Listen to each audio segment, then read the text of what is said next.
Hello, bachcho. Welcome to Presu Expert. Let's see this question. Which of the following factors will not affect the Hardy-Weinberg equilibrium? तो question में हमसे ये पूछ रहा है कि ये जो सारे फैक्टर्स हैं उनमें से ऐसा कौन सा फैक्टर है जो हार्डी वेनबर्ग इक्विलिब्रियम को अफेक्ट नहीं करेगा। तो हम देखते हैं हार्डी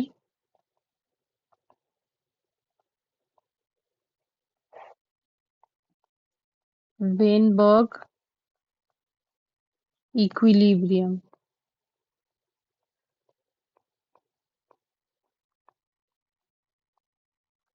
हार्डी वेनबर्ग प्रिंसिपल ये कहता है कि अगर एक पॉपुलेशन में कोई इवोल्यूशनरी फोर्स काम नहीं कर रही है तो उस पॉपुलेशन के अलील फ्रीक्वेंसीज कांस्टेंट रहती है, यानी जीन पूल चेंज नहीं होता है। तो इसके अकॉर्डिंग क्या है कि if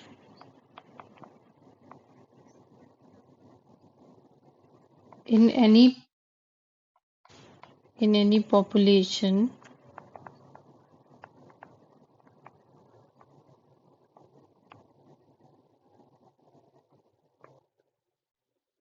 any evolutionary force is not working,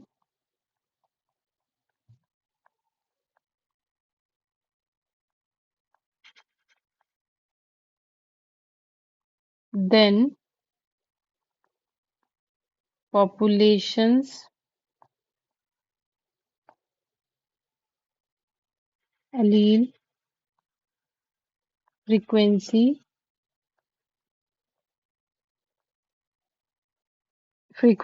will remain constant, वो constant हो जाएगी। That will result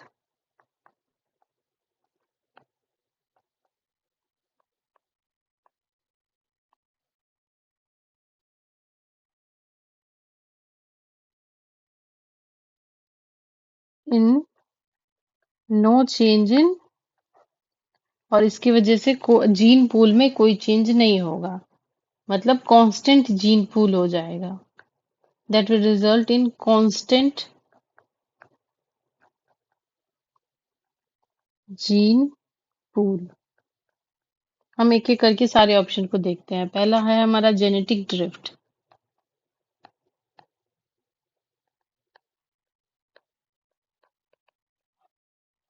genetic drift जो है हार्डी वेनबर्ग प्रिंसिपल हमारा ये कहता है P square plus 2pq plus Q square is equal to 1।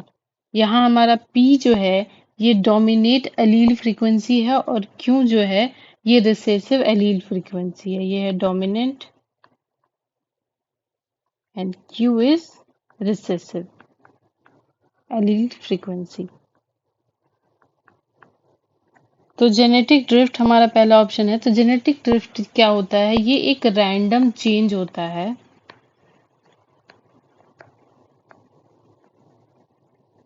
जो छोटे पॉपुलेशंस में एलील फ्रीक्वेंसी को चेंज कर देता है। तो ये क्या करता है? रैंडम चेंज, और इससे इक्विलिब्रियम डिस्टर्ब होती है।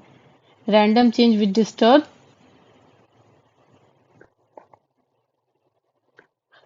Disturb equilibrium.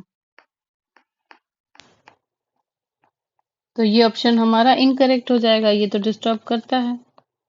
Now second option is genetic migration, gene migration. अगर एक पॉपुलेशन में नए जीन्स माइग्रेट होते हैं या पुराने जीन्स बाहर चले जाते हैं तो पॉपुलेशन का जीन पूल चेंज हो जाता है, जो कि इससे हमारा इक्विलिब्रियम जो है वो डिस्टर्ब हो जाता है। तो क्या होता है? जीन माइग्रेशन इट लेड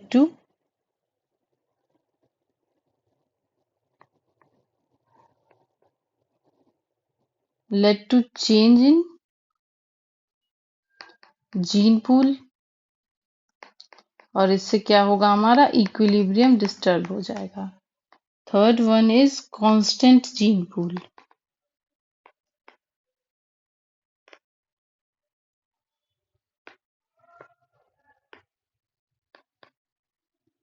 अब कांस्टेंट जीन पूल में क्या होता है हमारा यहाँ पे इसमें पॉपुलेशन में जीन जब किसी एक इवोल्यूशनरी फोर्स वर्क नहीं करेगी तो हमारे एलील के फ्रीक्वेंसी सेम हो जाएंगे और इससे जीन पूल कांस्टेंट हो जाएगा, चेंज नहीं होगा। इसमें क्या हो जाएगा, एलील फ्रीक्वेंसी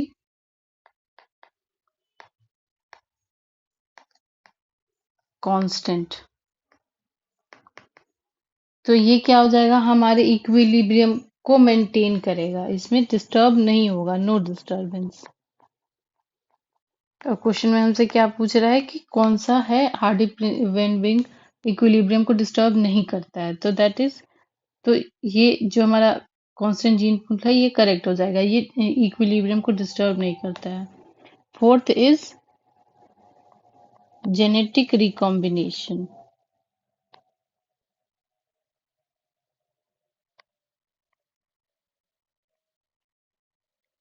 जब हमारा मियोसिस होता है उसके प्रोसेस में क्रॉसिंग ओवर के थ्रू नए जेनेटिक कॉम्बिनेशन बनते हैं जिससे अलील फ्रीक्वेंसी चेंज हो जाती है।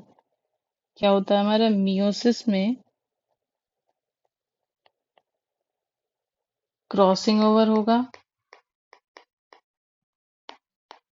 और जिसकी वजह से जेनेटिक कॉम्बिनेशन बनेंगे, नए जेनेटिक कॉम्बिनेशन बनेंगे, न्यू,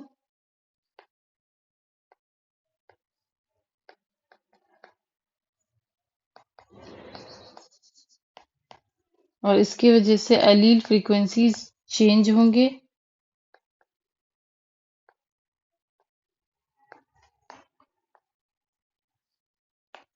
और इससे क्या होगा, हमारे इक्विलिब्रियम में चेंज आएगी, इक्विलिब्रियम डिस्टर्ब होगी, चेंज आएगी तो